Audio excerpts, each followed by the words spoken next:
Hi there, I'm Henry T. Casey from Tom's Guide, and this is the iPad Pro 2021.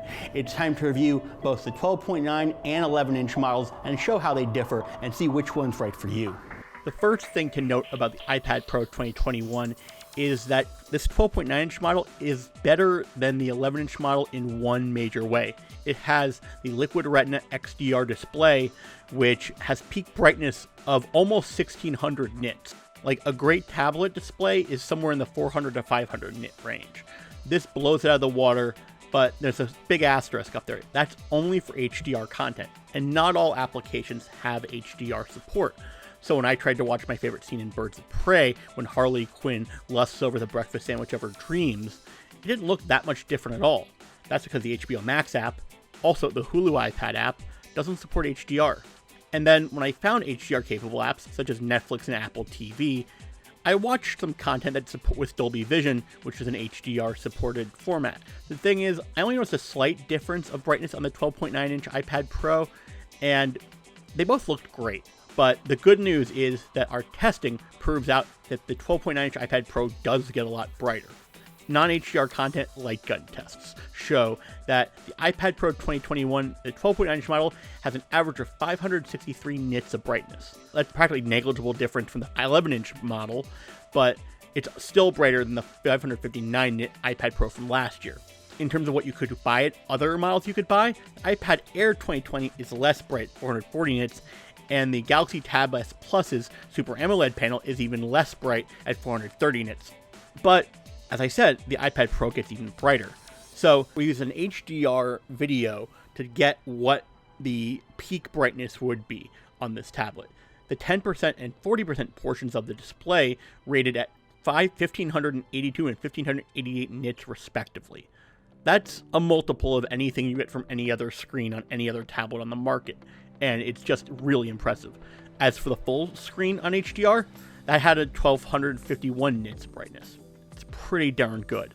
And it's just the kind of thing where if that stuff matters to you, if you're editing video constantly and you know the difference between HDR and all the different HDR formats and your eyes are finely tuned and you want your darks and brights to be as greatly varied as possible with the iPad Pro's 1,000,000:1 contrast ratio, the iPad Pro 2021 is pretty much the best device you could probably get because it's got realistic color reproduction as well.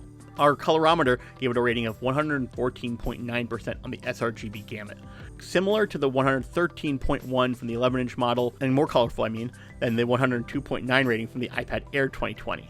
The big thing here is that Samsung's Galaxy Tab S Plus is a lot more colorful at 210.6% of the sRGB gamut. That's because Samsung loves to go for oversaturation. Apple goes for realism. The biggest thing, because it's available for both the 12.9-inch iPad Pro and the 11-inch iPad Pro. That's the M1 processor. It's shockingly fast. We said that when the MacBooks came out last year. Just in everyday usage, everything felt faster. Opening applications, opening new tabs, everything appeared and rendered with a neat snappiness. It seemed smoother than ever.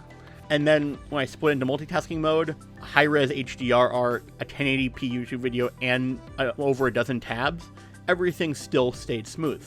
On benchmarks, the iPad Pro's 2021's M1 processor got its biggest wins. That's because it got a score of 7,298 on the Geekbench 5 benchmark test, which beats the iPad Air's 4,200 score and the iPad Pro 2020's 4,700 score pretty handily. Also, it destroys the Samsung Galaxy Tab S Plus's score of 2,910 because the Qualcomm Snapdragon 865 Plus just can't compete with the Apple M1. Because this is an iPad Pro, we looked at a creative app to see what it's like to actually use the M1 in the wild.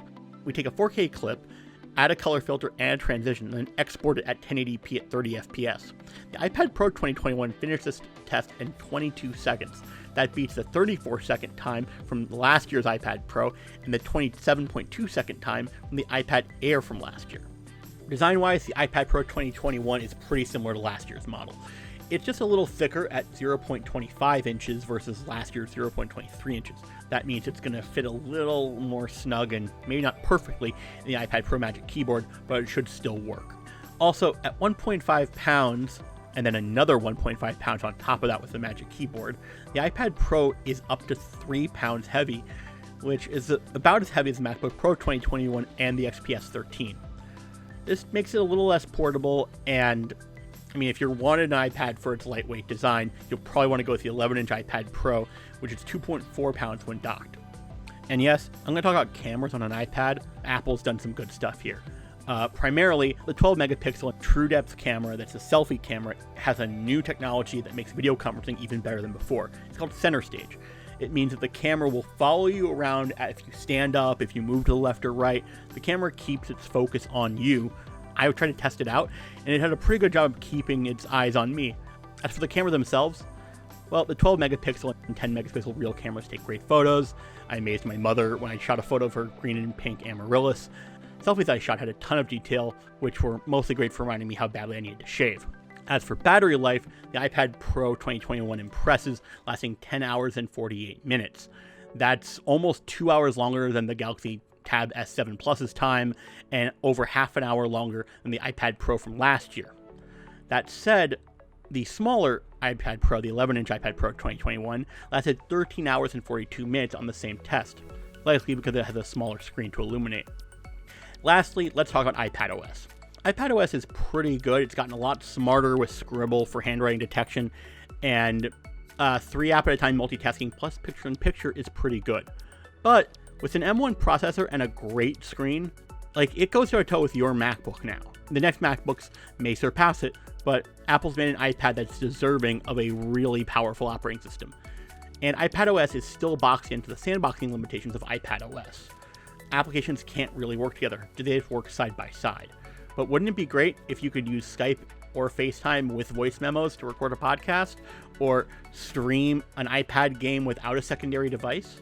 If the iPad is expected to replace the Mac, this is the kind of thing that would really help, because applications can truly sing in perfect harmony like they do on the Mac. At the end of the day, the iPad Pro 2021 has the biggest performance leaps Apple's made yet in the iPad, and its display quality is second to none. Expensive though. Sort of probably will need to look at the other Apple iPads to see what's right for you. Some people might want the Air, some people might want the 11-inch, especially if HDR isn't a big thing for them. But with its speed and center stage, the iPad Pro 2021 is the best iPad ever. It's just the most expensive one as well. And that's been Tom's Guide's iPad 2021 review. I'm Henry T. Casey, signing off. We'll see you next time.